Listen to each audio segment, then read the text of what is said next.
संरचना, परमाणु संरचना, चैप्टर का नाम हो जाएगा परमाणु संरचना, परमाणु संरचना।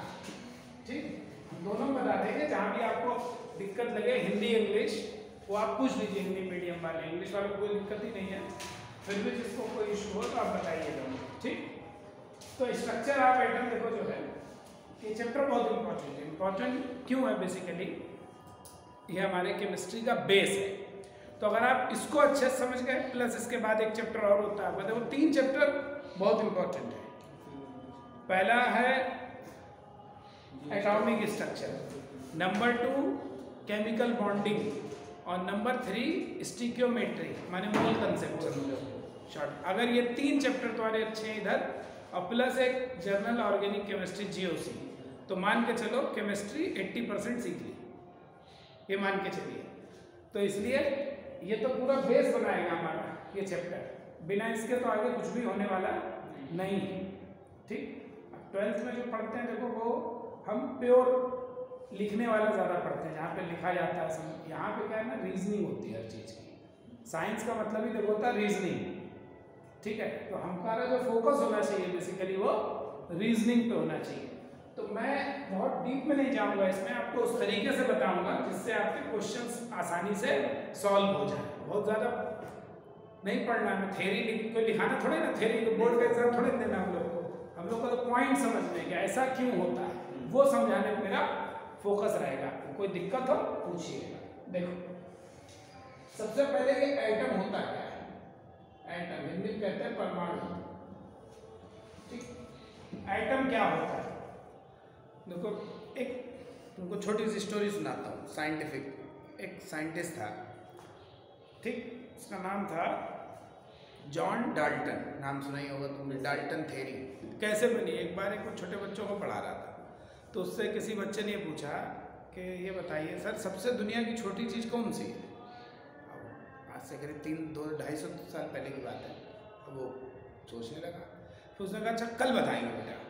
अगले दिन आया, फिर बच्चे ने पूछा सर क्या आंसर है इसका? तो उसने कहा ठीक है।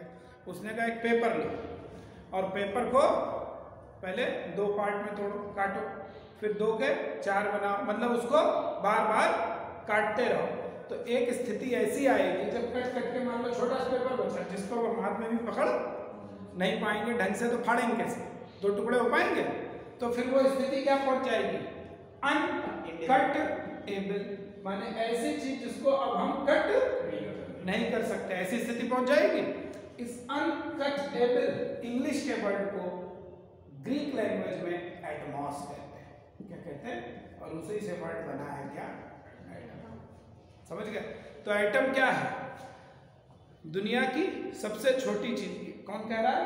डाल्टन कह रहा है। ये अभी मैं किसको पढ़ा रहा हूँ? सिर्फ डाल्टन थे। ये सब बेसिक है, सुनने वाली बातें हैं, इसका कोई बहुत ज़्यादा एग्जाम के पॉइंट ऑफ व्यू से मतलब नहीं, लेकिन बिना इसके भी आगे हम बढ़ नहीं सकते। तो डाल्टन ने ये कहा दुनिया की सबसे छोटी चीज़ जो है वो क्या है? एटम है।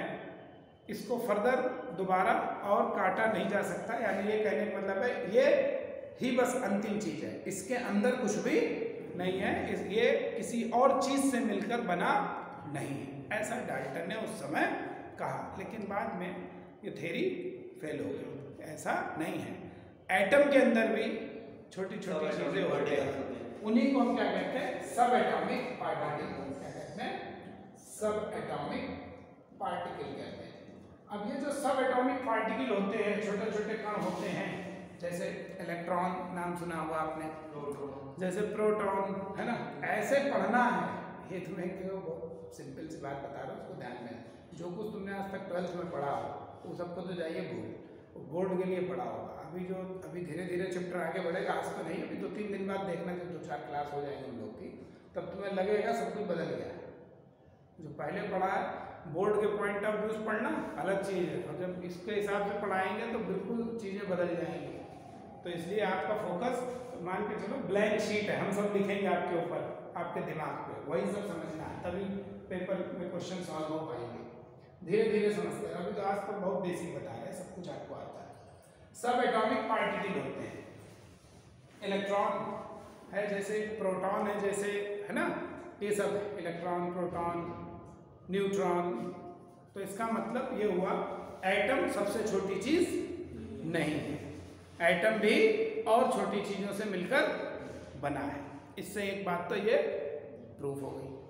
फिर आपने 9th-10th में पढ़ा होगा वो कैथोड रेज, एनोड रेज, तो वो उसका कोई मतलब नहीं है, सब तो आपको आता है, इसलिए वो सब हम नहीं पढ़ाने वाले हैं। कैथोड एनोड सब आपको आता है। हम लोग सिर्फ इस चैप्टर में जो हमारे जेई के काम का, देखो जेई और नीट के में थोड़ा सा डिफरेंस होता है। यहाँ पे आपको रीजनिंग ज्यादा इंपॉर्टेंट है, ठीक। नीट में तो फैक्चुअल ज्यादा आता है, वहाँ तो पूछेंगे इलेक्ट्रॉन की खोज किसने करी, या जेई में इससे कोई मतलब नहीं है। यहाँ तो इलेक्ट्रॉन का है उसके बारे में पढ़िए, है ना, खोजकर्ता से मतलब नहीं है यहाँ। तो कैथोड एनोड खुद पढ़िए, वो सबसे कोई मतलब नहीं, पेपर में क्वेश्चन भी नहीं आता उससे, तो इसलिए क्यों फालतू उसमें टाइम खराब किया जाए। फिलहाल तो देखो क्या है, अभी तो ये समझो कि एटम है, इसमें बस एक काम का एक्सपेरिमेंट, वो ऐसे बस सुन ले, Rutherford experiment, alpha scattering experiment, Rutherford alpha scattering experiment. Rutherford का अल्फा कणों का प्रकीर्णन प्रयोग, ठीक। क्या करते थे देखो, इसमें इसने क्या किया, सोने की बनी हुई गोल्ड की, किसकी, गोल्ड के फॉइल, पतली पन्नी, बहुत ही पतली पन्नी, मतलब तुम सोचो कितनी पतली थी पता है,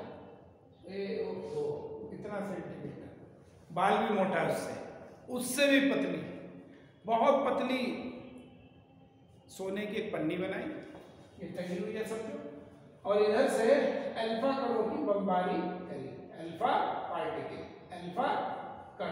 अल्फा कण क्या होता है बात करेंगे। हीलियम का न्यूक्लियस होता है, क्या होता है ये सब अभी आगे पढ़ेंगे। न्यूक्लियस ऑफ हीलियम, अभी इसलिए नहीं कह रहे हमें न्यूक्लियस की खोज ही नहीं हुई है, इसलिए अभी से लिखने की जरूरत नहीं, हम लोग ऐसे चलेंगे शुरू से, तो थोड़ा समझ में आ रहा है।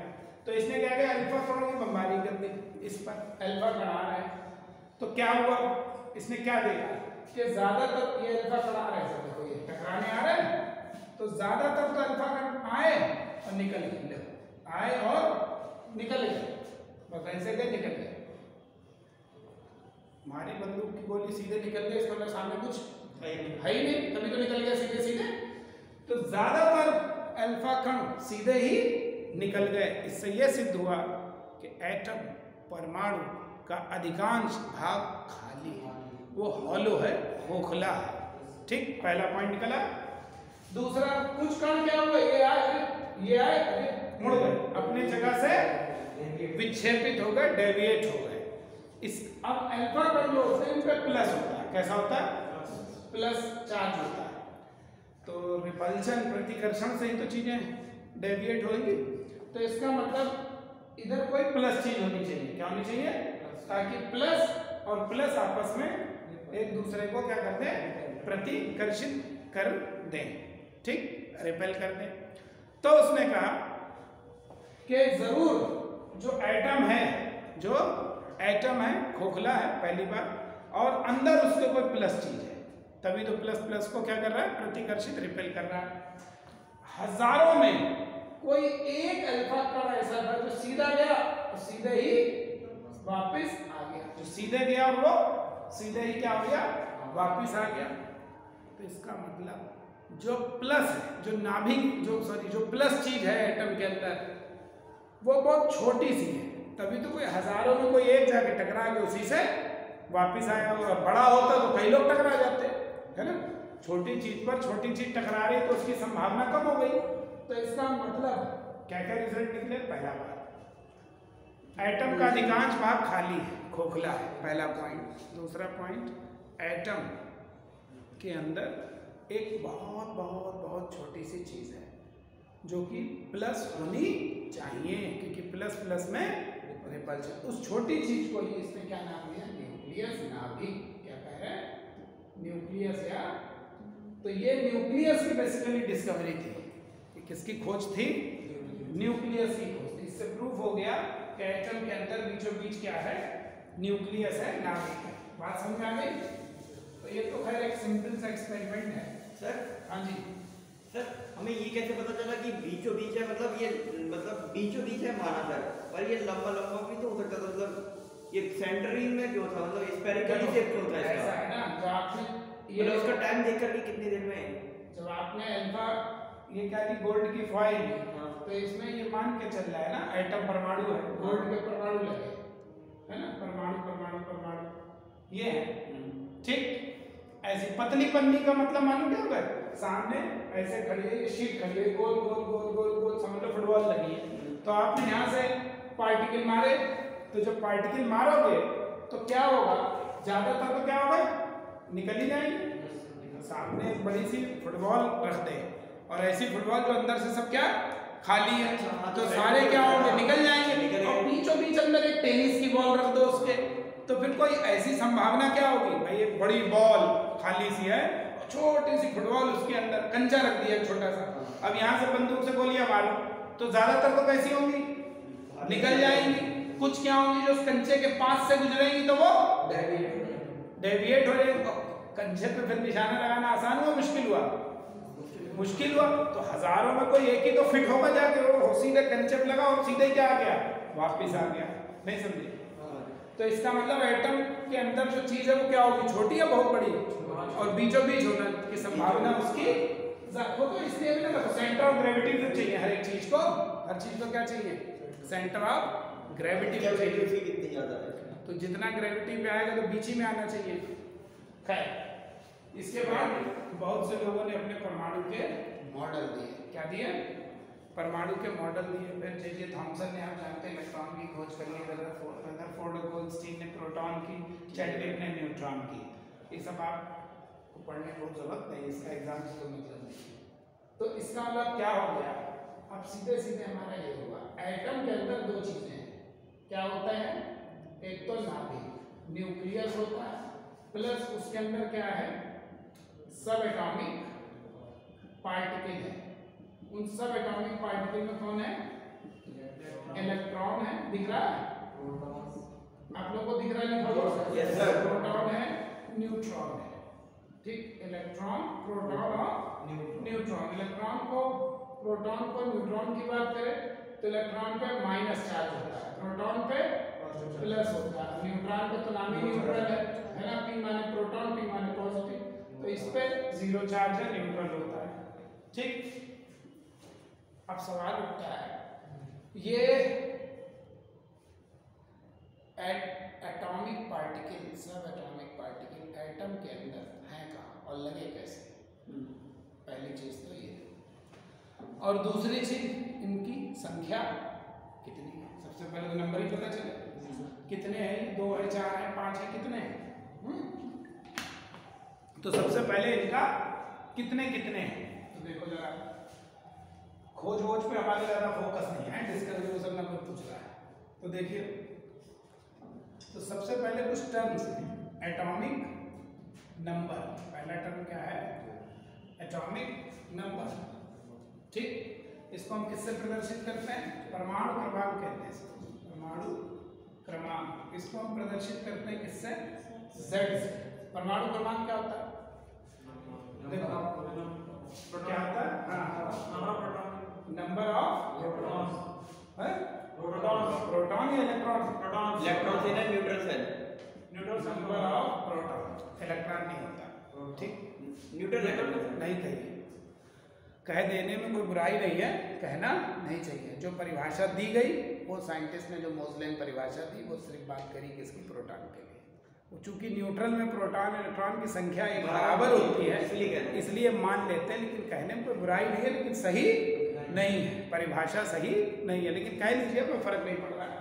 तो जितने प्रोटॉन हैं वो चूंकि किसके बराबर होते हैं, इलेक्ट्रॉन के बराबर भी होते हैं, किसमें, न्यूट्रल एटम में, न्यूट्रल एटम में, और जिसमें इनका नंबर बराबर ना हो, चाहे कोई एक चीज ज्यादा हो, तो फिर वही चीज को हम क्या कहते हैं, आयन, क्या कहते हैं, आयन कहते हैं, ठीक, चार्ज होगा उस पर कुछ, तो ये तो होता है Z एटॉमिक नंबर। दूसरा क्या होता है एटॉमिक मास या मास नंबर, मास नंबर या एटॉमिक मास है, इसको दो भी पढ़े, एक ही बात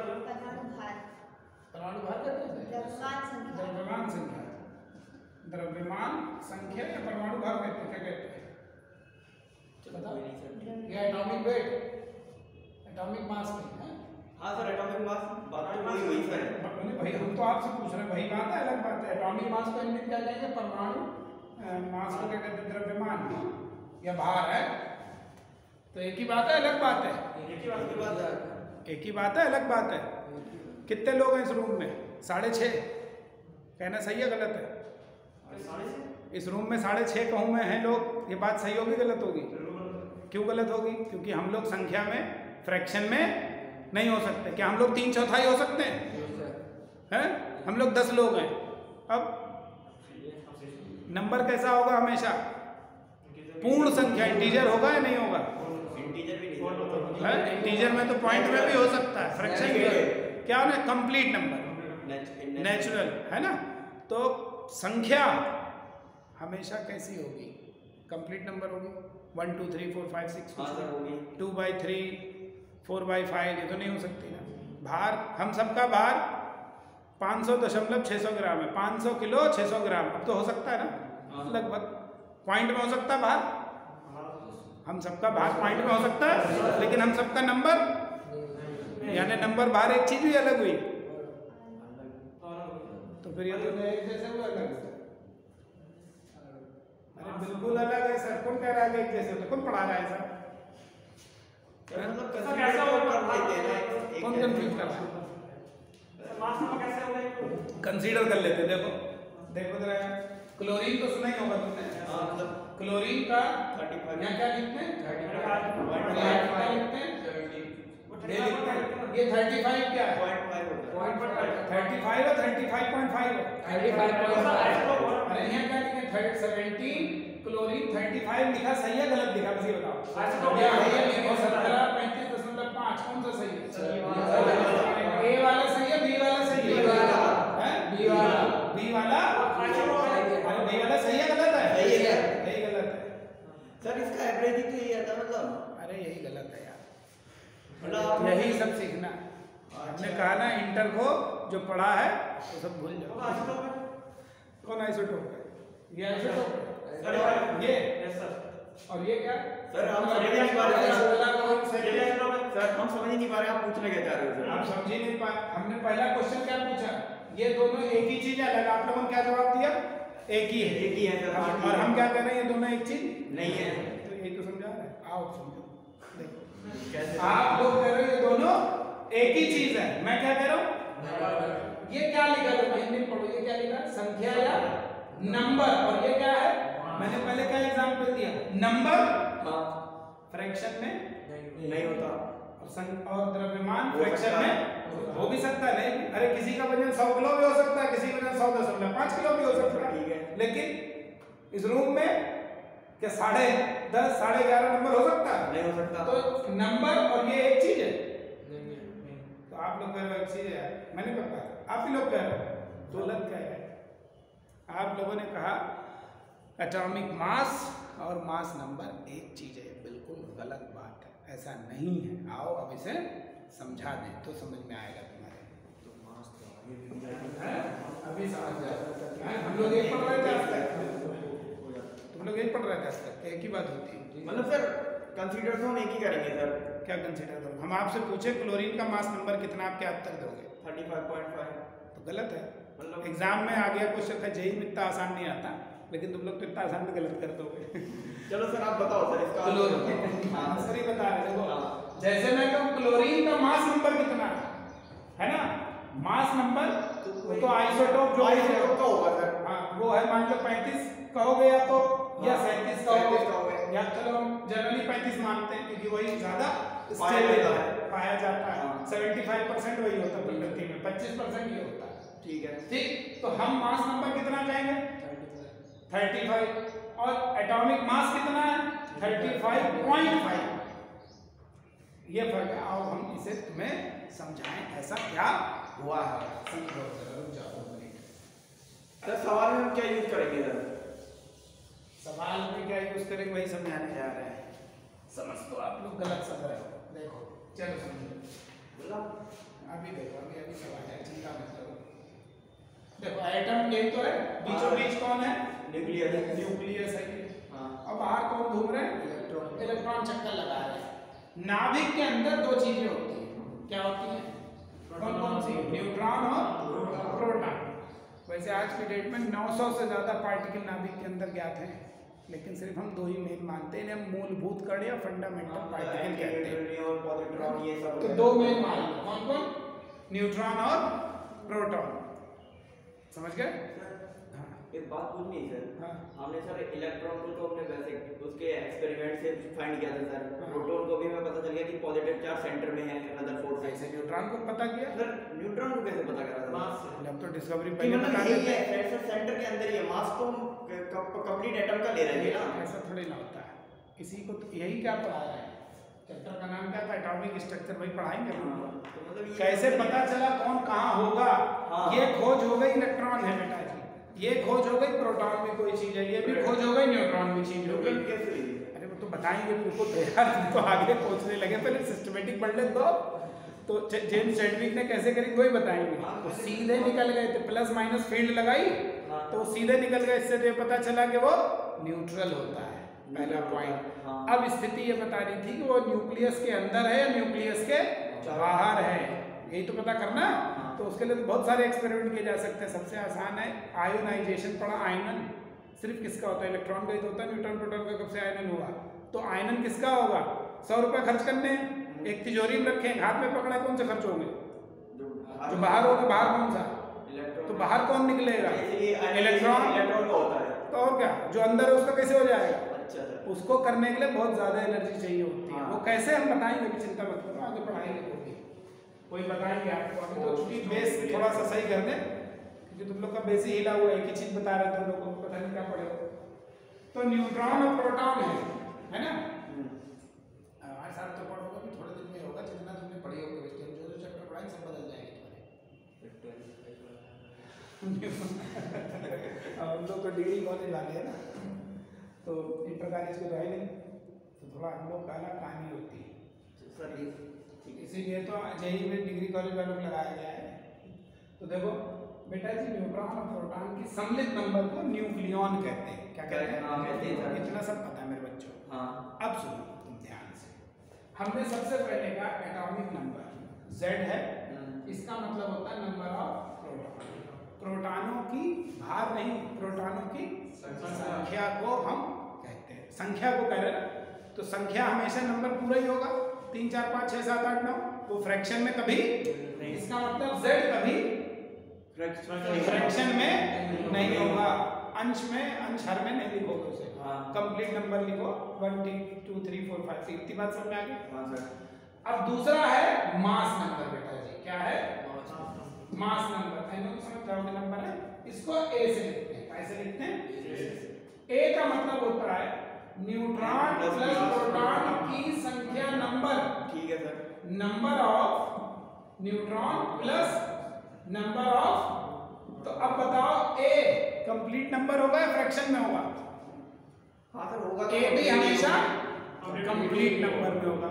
ये तो हमने अभी सिर्फ इनके काहे की बात करी है, मास नंबर की हमने बात करी, संख्याओं मतलब हाँ नंबर्स की बात करी। हाँ। कितने हो, हाँ। अभी हमने ये बात करी, हाँ। कितने हो ये बात करी। हम सब कितने लोग हैं इस रूम में? 10 लोग। अभी हमने ये बात करी है।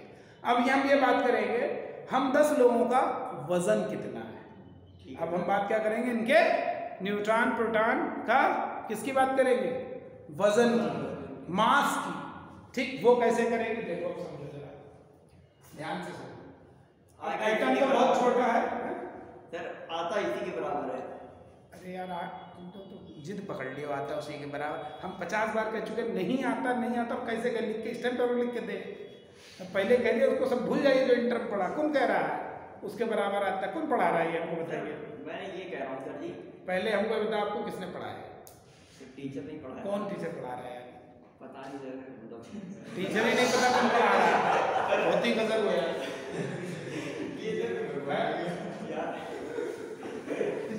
मास नंबर और एटॉमिक मास एक ही चीज पढ़ा रहा है। ऐसा कौन सा टीचर मिला हमको जरा, उसको हम पहले उसको पढ़ाते हैं क्या पढ़ा रहा है वो।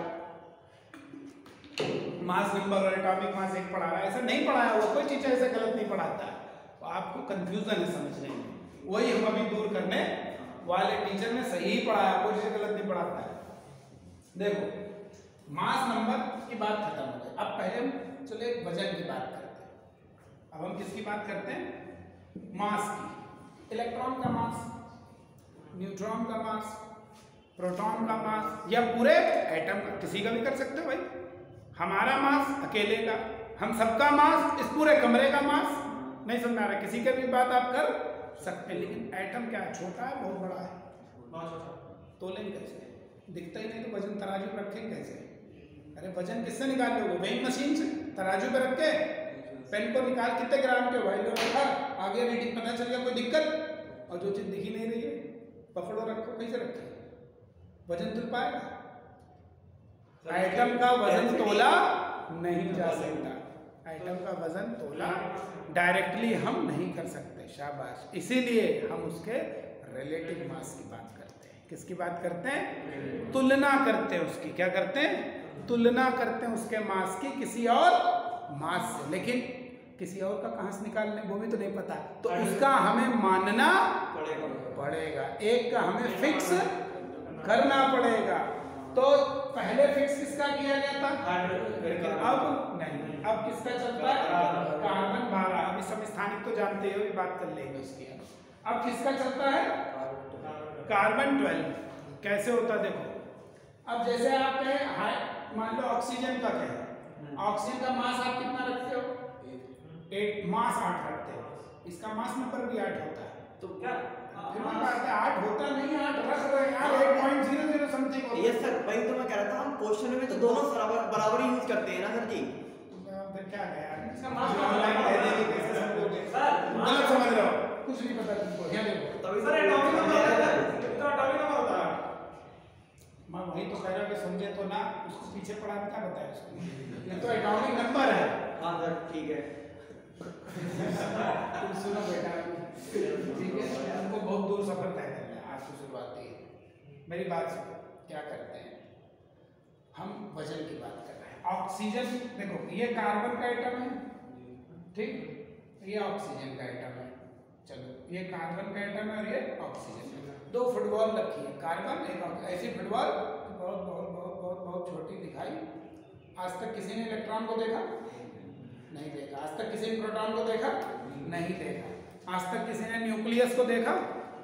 नहीं देखा। आज तक किसी ने एटम को देखा? परमाणु दिखा? एक परमाणु के लाओ देख ले, एक परमाणु भी आज तक नहीं दिखा। अभी तक मिनिमम 30 कितने 30 परमाणुओं के ग्रुप को एक साथ देखा गया है मिनिमम।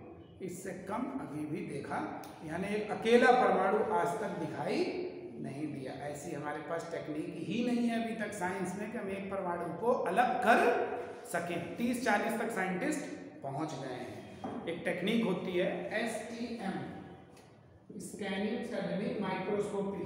लोग बस नाम सुन लो, PMT एम्स में 2001 में क्वेश्चन ही आया था। पता वो कौन सी टेक्निक है जिससे एटम को देखा गया है? STM, scanning tunnelling microscopy. ये वो टेक्निक थी जिससे गोल्ड फॉइल के 30 आइटम ऐसे दिखे जैसे बोली क्या होती है, एग की क्रेट, अंडे रखे होते हैं उस पे, अंडे रखे होते हैं ना क्रेट पे, वैसे दिखाए एटम। एक अकेला आज तक दिखा। जब एटम दिखा नहीं पड़ा, उसके अंदर इलेक्ट्रॉन प्रोटॉन न्यूट्रॉन भी आज तक दिखे नहीं है।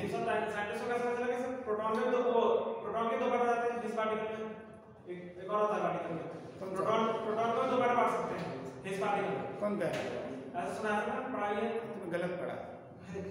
इस पार्टिकल, अरे हिग्स पार्टिकल अलग चीज होती है, हिग्स बोसॉन कहते हैं। पार्टिकल नहीं होता, हिग्स बोसॉन अलग चीज होती है, गॉड पार्टिकल। अरे वो अलग चीज होता है, प्रोटॉन से ऐसे नहीं बनता है। प्रोटॉन से अरे नहीं यार, तो नहीं पता, क्यों परेशान हो रहा है? वो वैसे नहीं होता, बता देंगे तो इसको, ठीक है? वो ऐसे नहीं होता जैसे आप सोच रहे 2 हिग्स बोसॉन जोड़ दिए तो बोसॉन खुद एक कैटेगरी है। बोसॉन और फर्मियान 2 तरीके के पार्टिकल होते हैं। पॉली रूल पढ़ा है?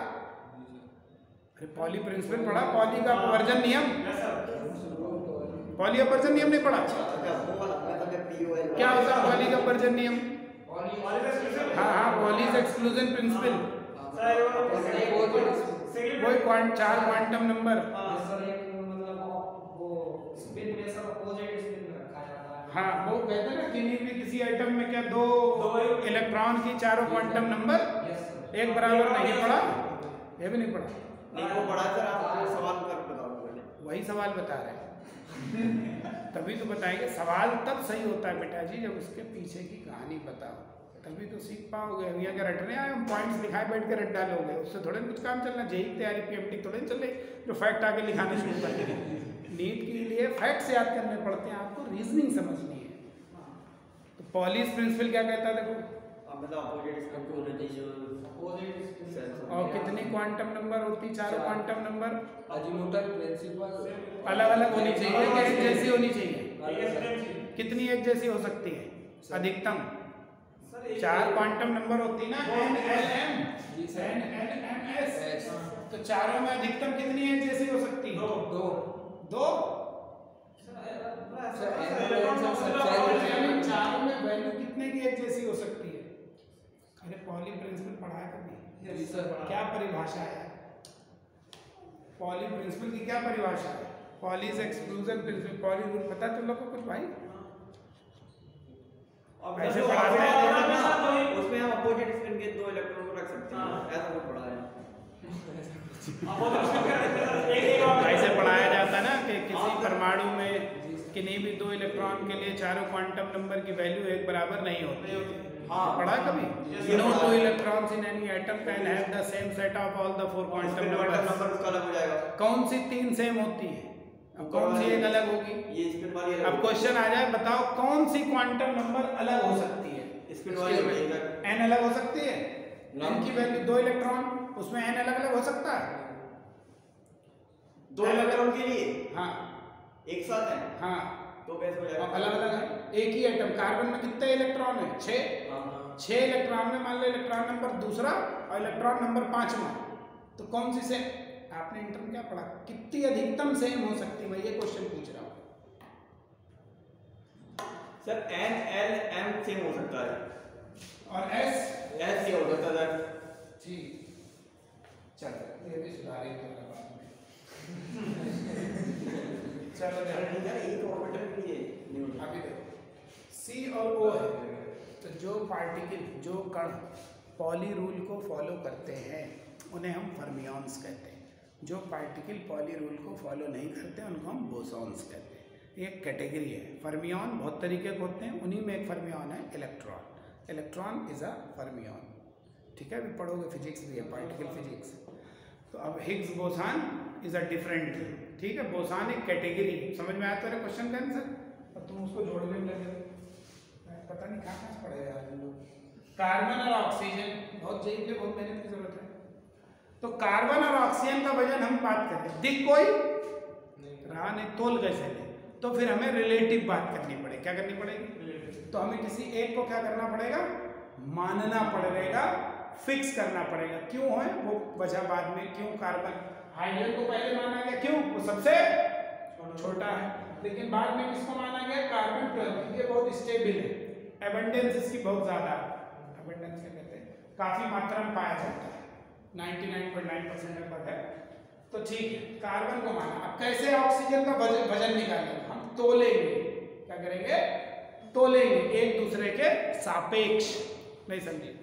क्या नाम तुमने बताया था? श्रद्धा। जैसे श्रद्धा जी है, पूछे श्रद्धा आपका वजन कितना? हम है सचिन कि श्रद्धा का वजन कितना? Sachin divided by 5।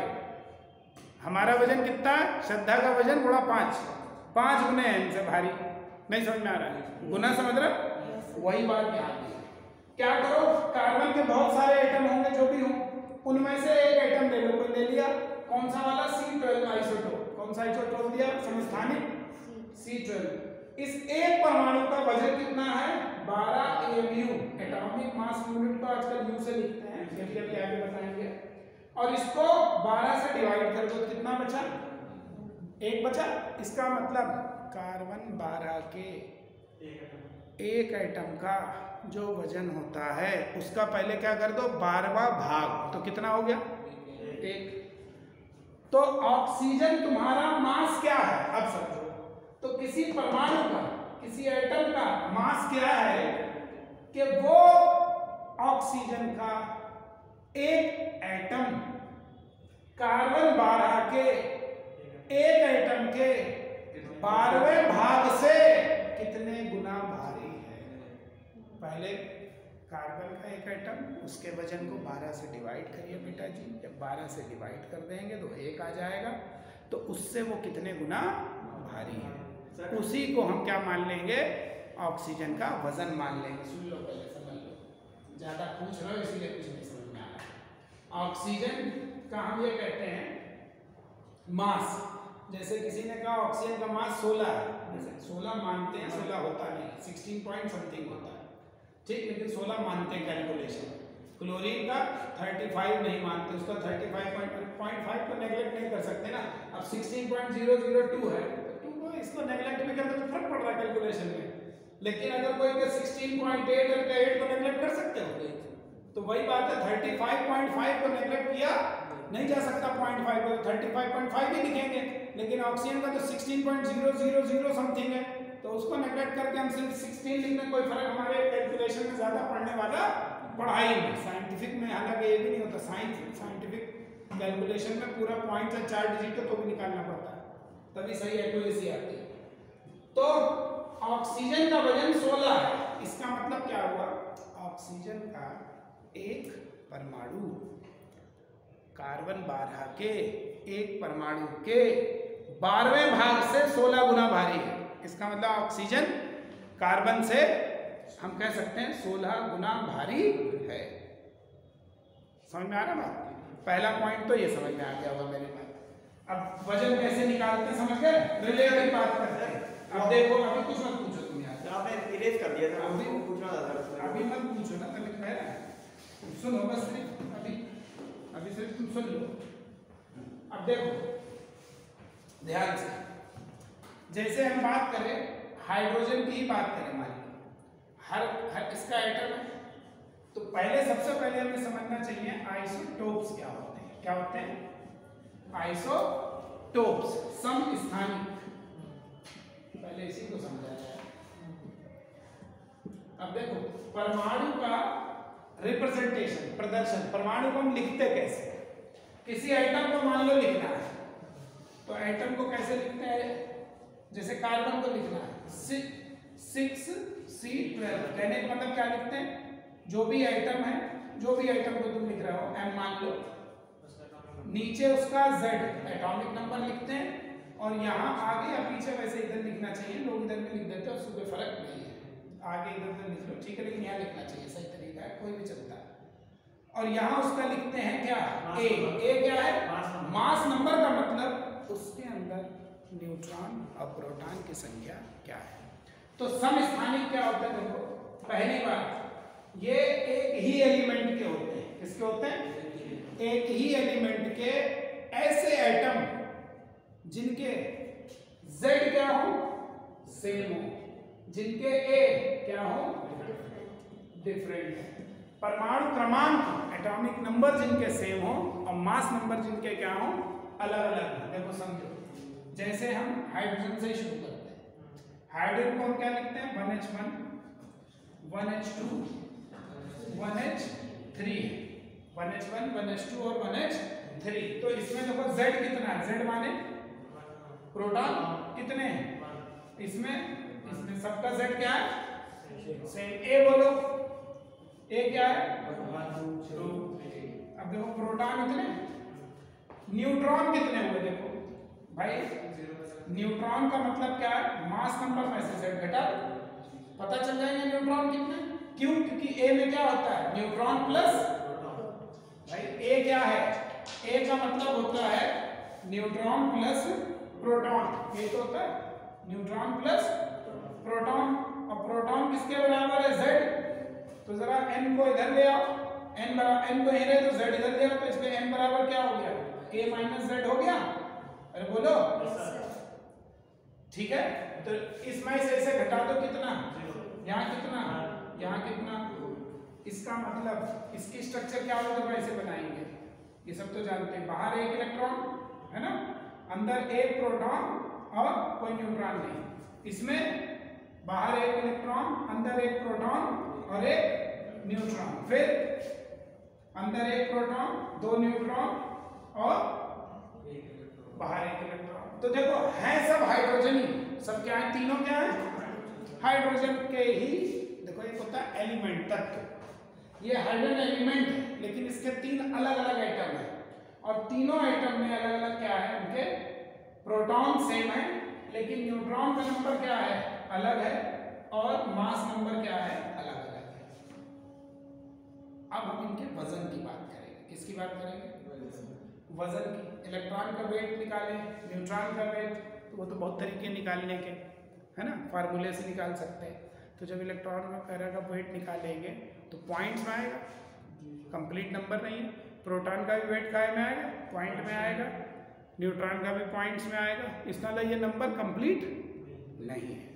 तो अब हम इस पूरे एटम का वजन निकालें तो क्या होगा भाई, इसके अंदर क्या है, एक प्रोटॉन, उसका वजन ले लो 1.00 जो भी है, 100 जो भी है, उसका मतलब है वो याद करने की जरूरत भी नहीं होती, पेपर में गिवन होता है, ठीक है, क्योंकि जो गिवन है आपको वही रखना है, आपको जो याद है वो वैल्यू यूज नहीं करनी, इसलिए मैं याद नहीं कराऊंगा। क्यों? पॉइंट्स के डेटा में थोड़ा सा वेरिएशन होता है, जो उसमें दिया होता है आपको साथ में जेईई पेपर में, आपको अपने मन का वो नहीं। अब न्यूट्रॉन है ही, तो प्रोटॉन इतना और एक इलेक्ट्रॉन का वजन जोड़ दें तो पूरे एटम का वजन आ जाएगा। और अगर न्यूक्लियस का वजन निकालना तो सिर्फ एक जो प्रोटॉन है उसी का वजन, है ना। इसका अगर वजन निकालना तो एक इलेक्ट्रॉन का वजन, एक प्रोटॉन का वजन, अरे तो तीनों, और ये सब नंबर काय में, वे सबके वजन फ्रैक्शन में है, तो फिर पूरे एटम का वजन काय में आएगा, फ्रैक्शन में आएगा नहीं आएगा? बोलो, अरे बोलो। Yes sir. यहाँ ये इसका वजन काय में आएगा, कंप्लीट नंबर आएगा, फ्रैक्शन में आएगा।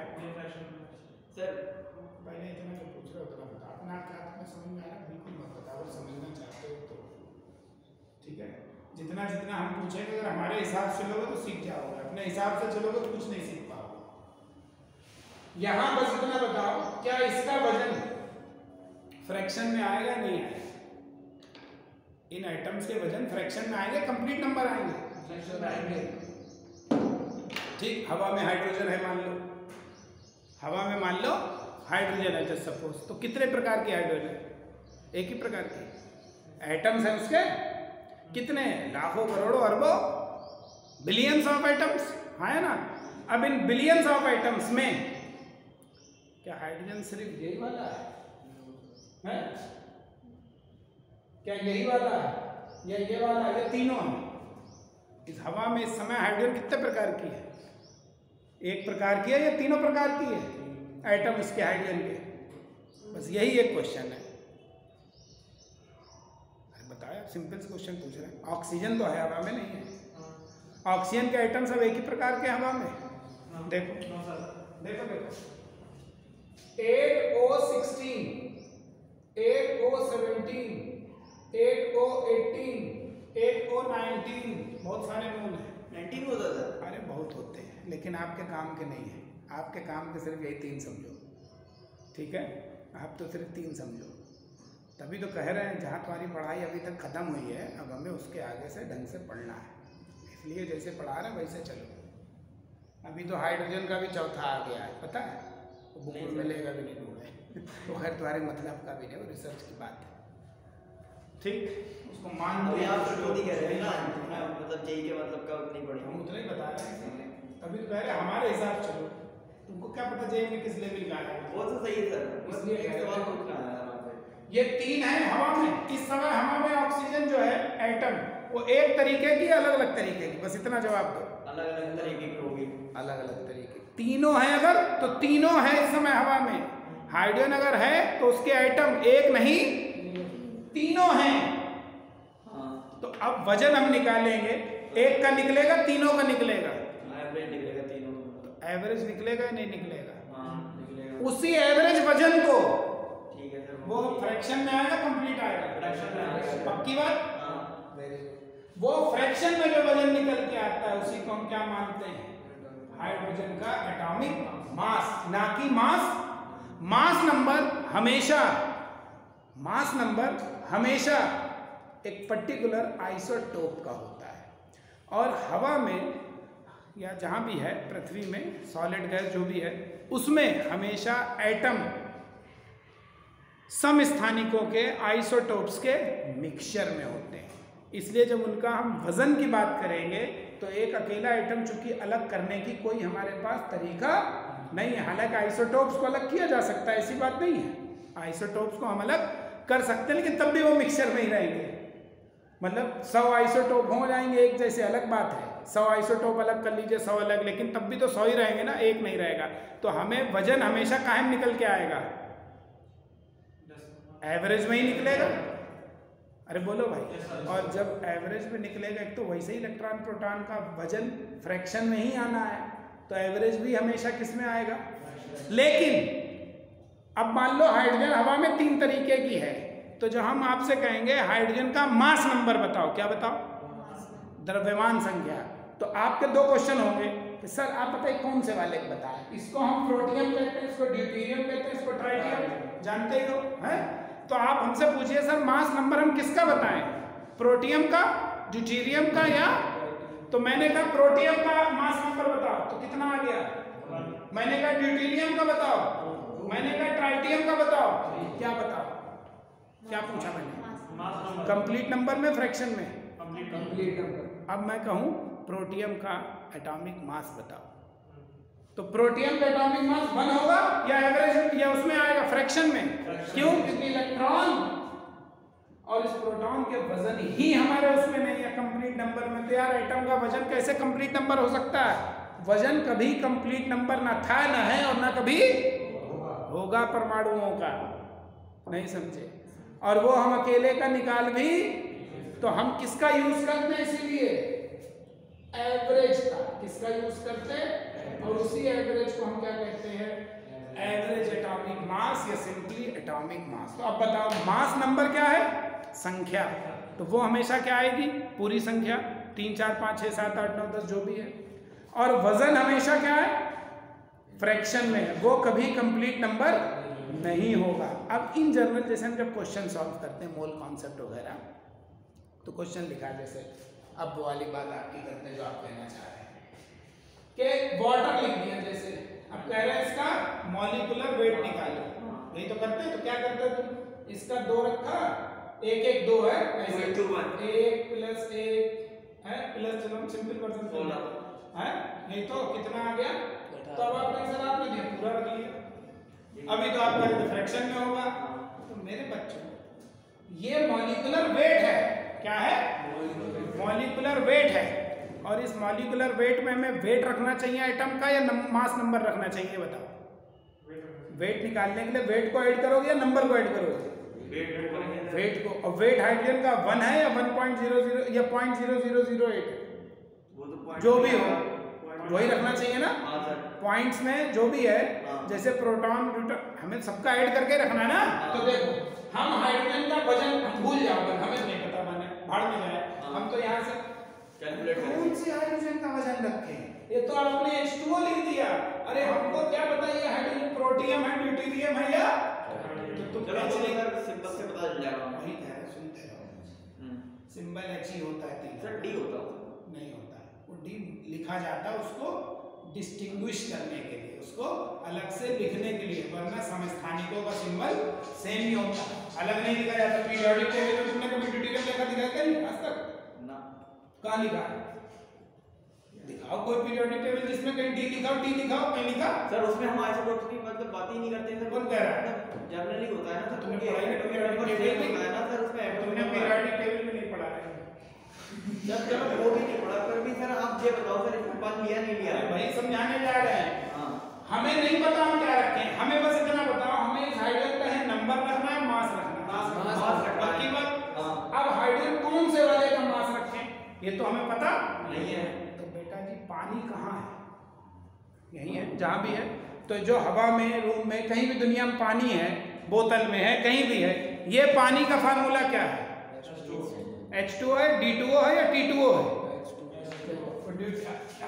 प्रोटियम को ये लिख रहा हूँ, ड्यूटेरियम को हैवी वाटर, अरे है ना, और ट्राइटियम को क्या, इस पानी का फार्मूला क्या, ये है, ये है, ये है, कौन सा है, कौन सा वाला है, कैसे पता चला था आपको? हम तो आप ही पूछ रहे हैं, हमने अभी जवाब ही कहा दिया, आप बताओ। H2O में पता है, हम आपसे पूछ रहे हैं, आपको जो पता वही बताओ। इस पानी का फार्मूला क्या, H2O है, D2O है, T2O है, क्या है, ये तीनों है, ये तीनों है, अरे तीनों है। सर वो तो क्या कैसे कर सकते हैं? ट्राइटियम कोई भी परमाणु अकेला है या हमेशा समस्थानिक के रूप में? आइसोटोप की फॉर्म में अकेला होता है। हाइड्रोजन अकेला है या आइसोटोप भी है? प्रोटियम, ड्यूटेरियम, ट्राइटियम हवा में एक पाया जा रहा है तो तीनों पाए जा रहे हैं। थोड़ी देर पहले हमने क्या बोला था? एक पाए जा रहे हैं, तीनों पाए जा रहे हैं। हवा में प्रोटियम, ड्यूटेरियम, ट्राइटियम, ऑक्सीजन जी आ गई। सुनो, हम तुमसे रिएक्शन करके पानी बनाएंगे तो ऑक्सीजन क्या सिर्फ H से जुड़ेगी? ड्यूटेरियम ने उसकी क्या भैंस चुरा ली जो उससे नहीं जुड़ेगी? या ट्राइटियम से उसकी दुश्मनी है उससे नहीं जुड़ेगी? किससे जुड़ेगी वो? एक से तीनों से। एक बनेगा तीनों बनेंगे, एक है तीनों है। अभी तो कह रहे थे। अब सुनो, किससे करेंगे सर? तीनों है इसके अंदर फार्मूला तो डिनोट जब याद इसमें ये अकेला है, मिक्सचर है। मिक्सचर का कोई फार्मूला होगा ना सर, तो फार्मूला ही नहीं है। तो फिर अब हम क्या करेंगे? अब सुनो, अब हम उसको लिखेंगे जो प्रतिशत मात्रा में, परसेंटेज में क्या होगा? तो परसेंटेज में कौन ज्यादा है? आपने पढ़ा है जब 6000 लीटर पानी होता है या कह लो 6000 एटम मॉलिक्यूल हो गए तो ये कितना होगा? 1d2 का मॉलिक्यूल होगा। दोनों का रेशियो कितना है? 6000:1। जब इसमें अगर 6000 मॉलिक्यूल H2O के होंगे उस समय एक क्या भी होगा? तो इसमें D2O है। अरे इसमें 6000 थोड़े, 6000 करोड़ से भी ज्यादा पानी होगा कि मॉलिक्यूल होंगे तो बहुत है, अरबों खरबों हैं। तो D2O है या नहीं है? D2O है, लेकिन उनकी संख्या ज्यादा है, बहुत बहुत बहुत कम। तो इसलिए मेनली किसको माने? इसीलिए सिर्फ क्या लिखें? इसलिए जब यहाँ मास निकाले तो किसका निकाले? तीनों का या सिर्फ H2O का? H2O कौन सा है? Protium, deuterium, tritium. तो मास किसका निकालूं? चलो निकालते हैं। क्या है बेटा तुम्हारे अंदर? हमारे अंदर सर एक इलेक्ट्रॉन है? अरे एक इलेक्ट्रॉन है और एक क्या है? तो इसका वजन निकालना तो हम क्या रखें? इलेक्ट्रॉन, एक इलेक्ट्रॉन का वजन प्लस आया ना, पक्का? अब एक प्रोटॉन का वजन 1 है या 1.00 समथिंग है? 1.6 जो भी हो जाए, पावर का नहीं चलेगा। 1.00 लिखूं या 1 लिखो सीधे? 1.008 लिख दो। चलो समझ में आ गई। Yes sir. कंप्लीट नंबर है फ्रैक्शन में? फ्रैक्शन है सर। इलेक्ट्रॉन का वजन 0 लिखूं या 0.0000 कुछ है? जो भी हो, 0.00 फ्रैक्शन में कंप्लीट है। दोनों को जोड़ो, कंप्लीट नंबर आएगा, फ्रैक्शन आएगा। पक्की बात? तो एक हाइड्रोजन का वजन कंप्लीट 1 हुआ या फ्रैक्शन में हुआ? सुन तो रहो, जो पूछ रहे हो तब बोलते रहो। कंप्लीट हुआ या फ्रैक्शन में हुआ? लगभग कितना आएगा? ओहो, तुम तो कितने हो? हम 1 और तुम 0.00। तो इसको नेगलेक्ट कर दे, नगण्य मान ले तो पेट में दर्द हमारे। अरे बोलो, 1 करोड़ किलो के आदमी के सामने एक चींटी की क्या बात है? अरे नेगलेक्ट करें या ना करें? तो सिर्फ किसका लिखे हम यहाँ वजन? प्रोटॉन का। प्रोटॉन का वजन भी 1 है या 1 पॉइंट समथिंग है? लेकिन वो समथिंग भी कहाँ है? पॉइंट के बहुत दूर। तो उसको भी नेगलेक्ट करने कोई फर्क है? तो सिर्फ क्या लिख दे, 1 लिखने कोई फर्क है? तो वजन कंप्लीट है या हम मान के लिख देते हैं? नेगलेक्ट करके लिख देते हैं, होता नहीं है 1। क्या लिखते हैं उसे? तो नेगलेक्ट किया या होता है? हम तो सर इलेक्ट्रॉन का ऐसे नेगलेक्ट करते हैं। इलेक्ट्रॉन को तो इसीलिए हमेशा ही नेगलेक्ट कर दीजिए आप। क्यों? इलेक्ट्रॉन का वजन नगण्य मानिए। तो हम सिर्फ किसका वजन लें? प्रोटॉन और न्यूट्रॉन का। अब आगे देखो, अभी सुनना, इतने पैराग्राफ करना है, तुम जबरदस्ती उसको लिए पढ़ो, इसीलिए गलत करता है, क्वेश्चन ही गलत कर दिया।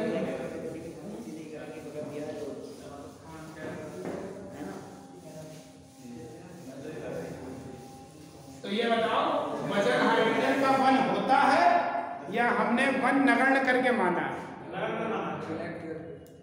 तो क्या वो 1 है या 1 पॉइंट समथिंग समथिंग है?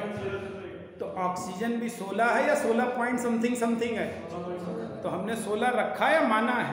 तो पानी का वजन 18 है या 18 नगण्य करके माना है?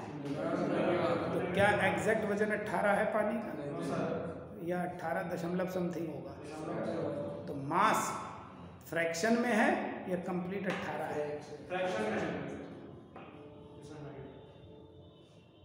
अभी समझ में आया? मास नंबर और वो अलग है, एक चीज है। तो लोग शुरू से कह रहे हो एक चीज है, इनके नहीं आया। सर हम भी तो यही कह रहे थे कि मान लेते हैं ना सर उसको, मतलब सर आप समझा करो, मतलब यही की तैयारी कर रहे हैं तो यार सर यही थोड़ी ना दिमाग में नहीं, मतलब अगर हमने हमें आपसे गौर नहीं किया मेरी बात पे, हमने एक आपसे क्वेश्चन पूछा था क्लोरीन का दिमाग में मेरे मास, सुनिए मेरी बात, मैंने आपसे पूछा क्लोरीन का मास नंबर कितना, आपने क्या जवाब दिया था 30.55 5.5, ये जवाब दिया था, तो गलत नहीं है सर, वो तो गलत है पर सर वहीं से बात शुरू हुई। सर बात तो सुनो है, अगर हमें अगर हमें सवाल दे रखा है और मास नंबर या कुछ भी दे रखा है तो हम एवरेज ही तो लेंगे सर उसमें सर। कुल मिला के तुम क्या कहना चाह रहे हो, सवाल सॉल्व हो जाए या समझ में आ जाए? सर सवाल सॉल्व हो जाए, समझ में चाहे समझ में पढ़ने आया क्वेश्चन सीखने आया? अरे सर क्वेश्चन में तो यही यूज करेंगे हम ना सर, 16 मेरे बच्चे तुम समझ दे रहा हूँ, आपकी बात सही है सर, वो मैं मानता हूँ। बहुत देर बाद माना तुमने, थैंक यू। हाँ मैंने बात मानी सर, आपको सही मानना था, और सर मैं ये कह रहा था कि हम मानते तो यही है सर, बस यही बात कह रहा था, आपने कोई कह चलो आप सही, ठीक है, बहस करने से कोई फायदा नहीं है। देखो क्या होता है, अब समरी सारी बात की एक बात कर दें ताकि समझ में आ जाए। पहला पॉइंट एटॉमिक नंबर की बात हो गई, एटम कैसे वजन होता है वो भी समझ गए, इलेक्ट्रॉन प्रोटॉन के वजन समझ गए। मास नंबर एक एवरेज नहीं होता है, मास नंबर एक पर्टिकुलर आइसोटोप का होता है। प्रोटियम का मास नंबर अलग होगा, ड्यूटेरियम का अलग होगा और ट्राइटियम का अलग होगा, वो है न्यूट्रॉन और प्रोटॉन की संख्याओं का जोड़। लेकिन जब हम मास की बात करते हैं, किसकी बात करते हैं, मास की, कि इसके अंदर 100 ग्राम पानी भरा है, तो इस 100 ग्राम पानी में हम मास को अगर हम एटम के रिस्पेक्ट में निकालेंगे तो वो हम ये मान के चल लेते हैं कि इसमें ड्यूटेरियम वाला और ट्राइटियम वाला D2O और T2O का परसेंटेज बहुत कम है, इसलिए हम सीधे सीधे उसको क्या ले लेते हैं, H2O वहाँ से निकाल लेते हैं। लेकिन जैसे हम कहीं क्लोरीन गैस की बात करें, कहीं किसकी बात करें, क्लोरीन, अरे यार कोई चीज़ है 99% और कोई चीज़ है 1%, तो हम 1% को अगर नेगलेक्ट कर दें कोई बड़ी बात है, लेकिन कोई चीज़ 75% है और 25% है तो ये थोड़ा सा नेगलेक्ट करना, भाई 3/4 और 1/4 में से 1/4 को नेगलेक्ट तो करना बेकार की बात, तो हम अब नेगलेक्ट नहीं कर सकते, इसलिए अब हमें किसकी बात करनी पड़ेगी, एवरेज की। किसकी बात करनी पड़ेगी, तो जैसे हम क्लोरीन की बात करें, किसकी, तो क्लोरीन के हवा में, हवा से मतलब होता है मेरा, हम हवा बोलते हैं हमेशा हवा ही नहीं होता, हर चीज गैस थोड़ी ना, कुछ लिक्विड भी है कुछ सॉलिड भी है, यहाँ पे मतलब है नेचर, प्रकृति में जो क्लोरीन है वो 2 प्रकार की है। एक क्लोरीन का आइसोटोप है कितना 1735 और एक है 1737, 2 प्रकार के इसके क्या है, समस्थानिक है और दोनों की प्रतिशत मात्रा अलग अलग है, 75% और 25%। तो अगर हम क्लोरीन के वजन की बात करें तो हम ना इसकी कर सकते हैं ना इसकी, ना इसको नेगलेक्ट कर सकते हैं ना इसको, तो हमें दोनों का क्या निकालना पड़ेगा, एवरेज निकालना पड़ेगा। तो एवरेज कैसे निकालें, भाई गुणा कर लो, कौन कितना है, 35 वाला कितना है, 37 वाला कितना है, नहीं समझे, और कितने कितने हैं उससे डिवाइड कर दो, कितना आ गया 35.5। तो असल में जो हम क्लोरीन का जब न्यूमेरिकल क्वेश्चन करते हैं, जो आप रखते हो वैल्यू है ना, जैसे HCl का वजन निकालते हैं जब आप, तो HCl में क्या करते हो, इसका 1 रखते हो, हम मॉलिक्यूलर वेट की बात करें वो अलग चीज है, उसको बताएंगे आगे। और यहाँ क्या रखते हैं, 35 नहीं रखते हैं कभी भी ना, 37 रखते हैं। क्या रखते हैं, क्यों नहीं हमने 35 रखा, क्यों नहीं हमने सिर्फ 37 रखा, क्यों, दोनों की प्रतिशत मात्रा में से किसी एक को नेग्लेक्ट हम, लेकिन हाइड्रोजन में हमने ड्यूटेरियम ट्राइटियम को क्या कर दिया, क्यों, वो ये कंडीशन थी, तो इसको नेग्लेक्ट भी करने कौन सा फर्क पड़ रहा है, नहीं समझे। लेकिन यहाँ हम इसको नेग्लेक्ट नहीं कर सकते, इसलिए किस एटम का हमें एटॉमिक मास क्या लेना है, ये इस बात पर डिपेंड करेगा कि वो परसेंटेज कितनी है, नेग्लेक्ट कर रहे हैं या नेग्लेक्ट नहीं कर रहे हैं। लेकिन उसके लिए सबसे पहले हमें पता लगाना पड़ेगा आइसोटोप उस तत्व के, उस एलिमेंट के हैं कितने, के क्लोरीन के 2 हैं, सर आपको कैसे पता चला, हाइड्रोजन के 3 है, वैज्ञानिकों को कैसे पता चला, तो इसके लिए इनकी खोज की जाती है और कैसे, उसके बहुत सारे मेथड है, वो तुम्हारे मतलब करें जैसे BSc में हम लोग पढ़ाते हैं वहाँ तो मेथड है पूरे इसके, आइसोटोपिक सेपरेशन कैसे, उससे पता चल जाता है कि कितने आइसोटोप हैं किसी चीज़ के। पास कर दो, मैग्नेटिक फील्ड लगा दो, अलग अलग जगह जाके फील्ड पे स्पॉट बन जाएंगे, जितने स्पॉट बने उतने ही है। स्पॉट का परसेंटेज निकाल लेते हैं, परसेंटेज से भी पता चल जाता है कितने कितने परसेंट है। ये सब पता करने की वैज्ञानिकों ने तरीके बना लिए, उससे आपको कोई मतलब नहीं, आपको तो सीधे जो पता है हम डेटा का प्रयोग करेंगे। तो कहीं हम नेगलेक्ट करते हैं, कहीं हम नेगलेक्ट नहीं करते। तो अब कुल मिला के आपको यही याद रख लेना है, याद कुछ नहीं करना है, सब एग्जाम में गिवन होते हैं। तो याद ये भी नहीं करना, सिर्फ ये इसलिए पढ़ाया कि तुम कंसेप्ट को थोड़ा सा समझ जाओ।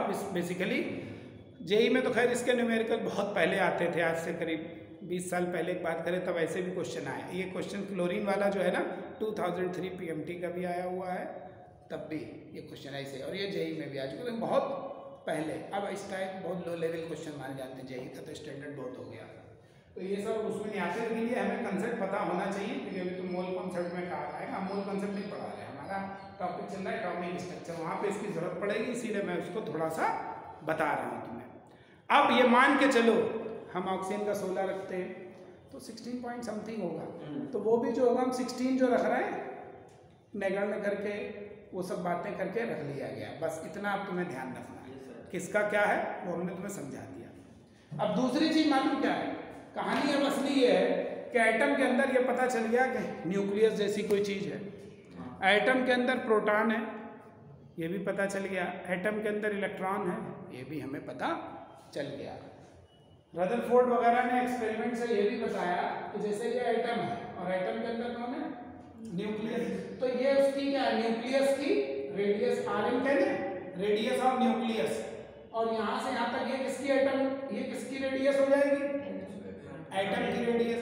तो देखो जो न्यूक्लियस है वो बहुत छोटा है, बड़ा बहुत छोटा है, तो जो एटम की रेडियस है वो लगभग 10⁻⁻8 सेंटीमीटर की रेंज में होती है, और ये जो रेंज है 10⁻13, तो कितना आएगा, इतना आएगा।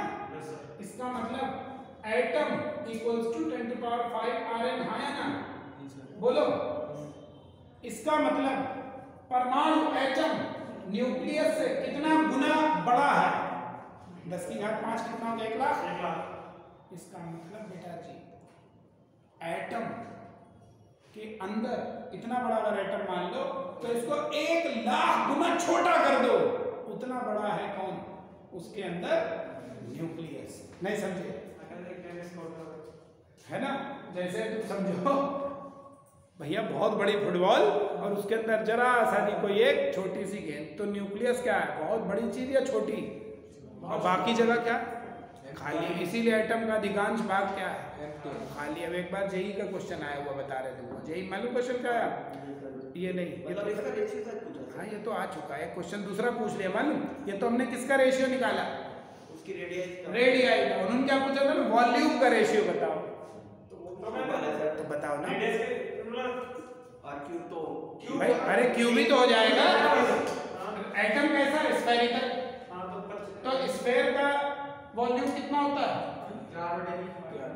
आर कैसा, क्यूब में ना, तो यानी इस पूरे को क्या कर देना है, तो यही क्या हो जाएगा, वॉल्यूम का रेशियो कुल मिला के सीधे इसका रेशियो, तो volume of atom equals to क्या आ जाएगा 15, बोलो वॉल्यूम ऑफ न्यूक्लियस, ये भी सही कहा हुआ, ये भी आ चुका है। हम तो अभी धीरे धीरे, जब अभी थोड़ा सा पहला लेक्चर है, पहले दिन में तो ना इंटरेक्शन ज़्यादा जरूरी है, अब अगली बार से इतना इंटरेक्शन करेंगे अपने कल से सीधे पढ़ाना, और तुमको जितने क्वेश्चन आए हुए हमको तो सब याद है, कौन सा क्वेश्चन किस साल आया है, और लाएंगे भी आपके लिए, साथ ही साथ क्लास में उसको हम लोग करेंगे भी। आज तो इंट्रोडक्टरी क्लास थी, थोड़ा सा आइडिया होना चाहिए हम पढ़ाने वाले को क्या आता है और पढ़ने वाले को क्या आता है, तभी हम लोग को, देखो इम्पॉर्टेंट ये नहीं है कि हमें क्या आता है, इम्पॉर्टेंट ये तुमको क्या आता है, क्योंकि आपके लेवल से मुझे पढ़ाना है, उस लेवल से ले जाके जहाँ जेई का लेवल है वहाँ तक छोड़ना है, ताकि आप एग्ज़ाम को कर सको, ठीक है। तो अभी तो शुरुआत दोनों क्वेश्चन है, क्लियर तुमको बता देंगे, डीपीपी वगैरह भी देंगे तुमको, अपने भी दे देंगे, नहीं तो यहाँ के मिलेंगे जो वो लेना हम सब सॉल्व कराएंगे, उससे बेफिक्र रहिए आप, सारे क्वेश्चन बताएंगे कौन कौन से हैं विद सोल्यूशन। तो खैर इतनी बात सुनाए, एटम बहुत बड़ा है।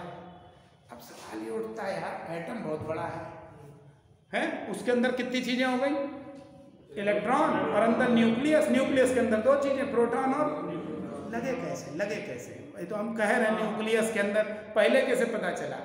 तो ये कैसे पता, किसी को पता करना कि एटम के अंदर ये इलेक्ट्रॉन, प्रोटॉन, न्यूट्रॉन कैसे लगे होते हैं, ये तो हमने सब समझा ही दिया कि न्यूट्रॉन प्रोटॉन अंदर है, पहले थोड़ी पता था किसी को। तो शुरू में जब ये पता करे गए, इन्हीं को हम कहते हैं परमाणु संरचना, एटम के मॉडल कहते हैं, है ना, मॉडल ऑफ एटम। तो बहुत सारे मॉडल दिए, ये सब ऐसे सुन लो, दो कहानी तो ऐसे ही बकवास। पहला मॉडल दिया सर जे थॉमसन ने, जिसे हम कहते हैं तरबूज मॉडल, वाटरमेलन मॉडल, पढ़ा ही होगा। तरबूज है, तरबूज को कह दिया आइटम है, और उसके अंदर सब लाल लाल जो है न्यूक्लियस है, जो काले काले बीजे लगे हुए इलेक्ट्रॉन प्रोटॉन, सब बकवास मॉडल। क्यों? ये बहुत सारी चीजों को एक्सप्लेन, कोई मॉडल दे भी दे तो उसको हम नेग्लेक्ट नहीं कर सकते हैं तब तक जब तक कुछ हमारे पास और प्रूफ। तो ये मॉडल बहुत सारी प्रॉपर्टीज को एक्सप्लेन नहीं करता। कौन कौन सी प्रॉपर्टीज हम लोग डिस्कस करेंगे अभी, तो इसलिए ये तो रिजेक्टेड, जाने दो। फिर आ गए वो रदरफोर्ड है। रदरफोर्ड ने क्या करा, वो एटम है, इलेक्ट्रॉन साहब बाहर घूमते रहते हैं, न्यूक्लियस अंदर रहता है। तो दूसरे लोगों ने ऑब्जेक्शन किया, अच्छा इलेक्ट्रॉन घूम रहा है, जब से दुनिया बनी थका नहीं आज तक, एक दिन थक जाएगा, न्यूक्लियस में गिर जाएगा, एटम ब्लास्ट हो जाएगा, है ना। तो और कम करना चाहिए, धीरे धीरे एनर्जी कम होती जाए, न्यूक्लियस में गिर जाएगा और एक दिन सब मर जाएंगे। तो आज तक तो मरे नहीं, आज तक तो ऐसा हुआ नहीं। तो इसका जवाब रदरफोर्ड बहुत अच्छे से दिया उन्होंने, लेकिन बहुत अच्छे एक्सप्लेनेशन नहीं थे। लेकिन क्या थ्योरी है वो हम लोग पढ़ेंगे अभी, वो हम बताएंगे आपको अगले टर्न पे, कल पढ़ाएंगे। सुन लो, अभी थोड़ा सा टाइम कम बचा है। तो तीसरा मॉडल आया, कौन सा? Bohr model. बोहर तो गजब का था आदमी, कितना गरीब लड़का था सोचो। और एक लैब थी, जैसे ऐसे चाय की दुकान थी, कैफेटेरिया, वो काम करता था, चाय इधर से उधर नहीं, बहरे होते दिया जाके, पप्पू चच्चू जा, पप्पू चाय दे क्या 2 कप। तो वहीं सामने एक लैब थी, उस लैब में एक साइंटिस्ट था, उस लैब के बाहर कैफेटेरिया था, तो वहीं चाय सप्लाई करता था लैब में। एक दिन साइंटिस्ट को तरस आ गया, उसने कहा तुम यहीं पढ़ो लिखो, तुम्हारा खर्चा पानी हम उठाएंगे। तब उस साइंटिस्ट ने उसको खर्चा पानी दिया, तब उसको पढ़ाया लिखाया, और जब वो बड़ा हुआ तो उसने क्या कहा, गुरुजी आपकी थ्योरी गलत है। अपने गुरुजी की थ्योरी फेल कर दिया। गुरुजी का नाम था बोहर और चेले का नाम था, गुरुजी का नाम था रदरफोर्ड और चेला था बोहर। बोहर वो वैज्ञानिक था जिसने अपने गुरु की थ्योरी को फेल कर दिया। तो इतना गरीब लड़का नोबेल प्राइज पाया, और तब उसने एक नई थ्योरी दी जो हमारे, हालांकि बहुत अच्छी अब नहीं मानी जाती। अब आजकल हम मॉडल जो पढ़ते हैं, बोहर भी नहीं पढ़ते, फिर समरफील्ड आया, उसका भी नहीं चलता है। आज जो हमारा चलता है वो क्वांटम मॉडल चलता है, और वो क्वांटम मॉडल, हालांकि बोहर का मॉडल फर्स्ट क्वांटम मॉडल था। क्या होता है क्वांटाइजेशन, कल के क्लास में आपको बताएंगे। अब जो मॉडर्न एटॉमिक स्ट्रक्चर हमारी चल रही है वो होती किसने, श्रोडिंगर वेव इक्वेशन पर आधारित है। श्रोडिंगर वेव मॉडल कहते हैं, जिसमें आप वो पढ़ते हो ऑर्बिटल कक्षक, है ना, शेल, सब शेल, है ना। अब ये वाला मॉडल चलता है, पॉली रूल अभी चलता है। हाँ, ये प्रोबेबल, ये जो पॉली वाली रूल है ना, ये अब चलते हैं, पहले नहीं चलते थे। तो ये मॉडल हमें जो पढ़ना होगा वो खास पढ़ना होगा। रदरफोर्ड का थोड़ा सा बता देंगे, इसलिए जेई वगैरह में उससे भी क्वेश्चंस आए हैं पहले, हालांकि अब नहीं आते ज़्यादा। अब जो क्वेश्चन नहीं आता मॉडर्न का है ना, मैं रदरफोर्ड का कह रहा हूँ, उसमें नहीं आता। हाँ, फिजिक्स में आता, केमिस्ट्री में अब सिर्फ मॉडर्न